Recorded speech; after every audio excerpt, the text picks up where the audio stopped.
Have you ever looked at one of your houseplants and wondered when it needs to be watered? Well, you're in luck, because in this episode, I'm going to be showing you 5 signs that your plant needs to be watered. Stay tuned for more info.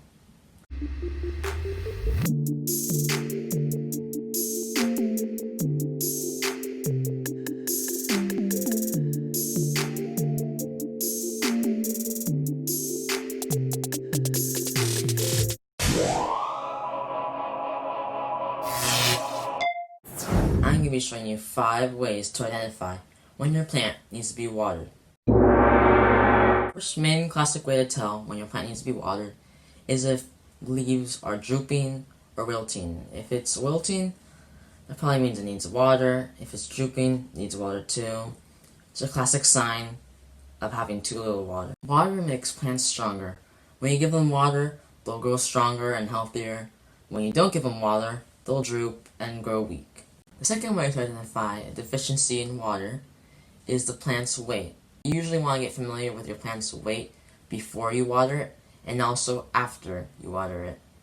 When you water a plant, the roots absorb all that water and the soil absorbs all the water, which makes the plant heavier. All you really have to do is just pick up the plant and tell if it's light or heavy. If it's light, that means it needs to be watered. If it's heavy, then it does not need to be watered because it already has a lot of water in its root system. The third way to tell when, and my lights turned off. Don't give them water. The third way to tell if your plant needs to be watered is if the soil is dry.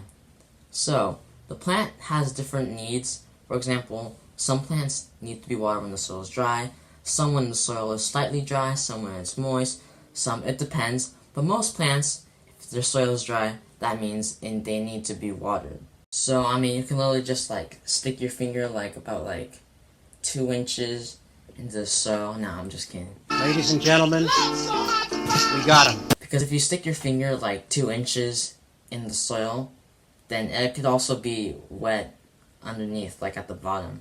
So you're going to want to thoroughly observe the soil to see whether or not it's ready to be watered. Some plants, for example, succulents like string of pearls, cacti, are drought resistant, so they can withstand being dry for a couple of days, but they still need to be watered if the soil is dry sometimes. Some plants need to be dry in between waterings. It really depends. But blank point, if your plant is dry, it needs to be watered. The tips of the leaves are dying. That usually means that you're... Dude, you need to refilm. You're so tired and you have no energy. You need to refilm. Do it.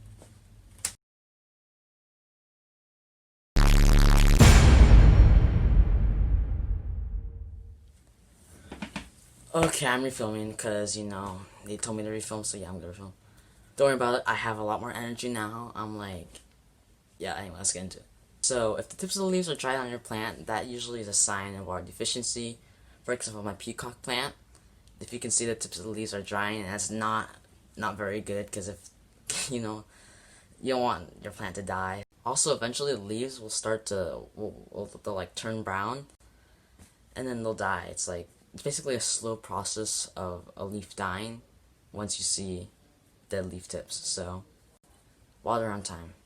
Finally, the last way to identify that your plant needs to be watered is no growth, or almost no growth. I'm basically gonna relate this to a human, so I don't know what's funny. Let's say you take an average human and you take away their water and their food, they're not gonna have, they're not gonna grow, because because they don't have the, they don't have the vitamins, they don't have the strength, the nutrients to be able to grow, and eventually they're gonna die. So, it's basically the same thing with plants. If you don't give them water, they won't grow. It's basically a consequence. No, no, no, no.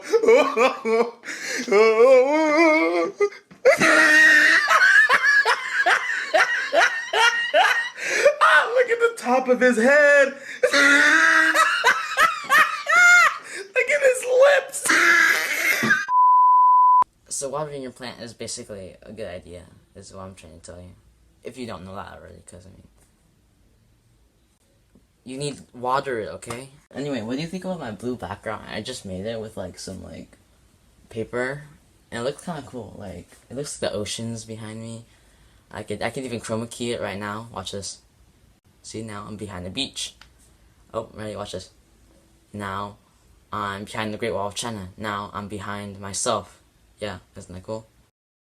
And that wraps up this video, guys. Don't forget to subscribe. Also turn on notification bells to be alert of when I upload a new video. Thanks so much for watching, and I'll see you all later.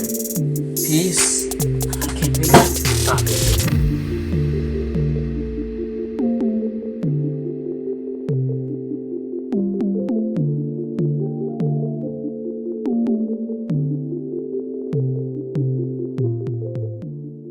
You're probably wondering why I keep changing like the set and like the background and everything. It's because I'm trying to find like a good like area to film without having to change anything really.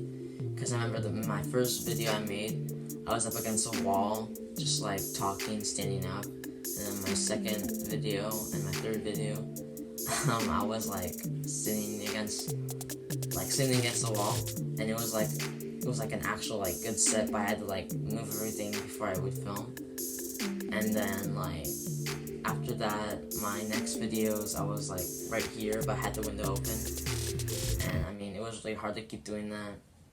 And I think that I finally found a good place to film. I think, okay? Not positive. Yeah.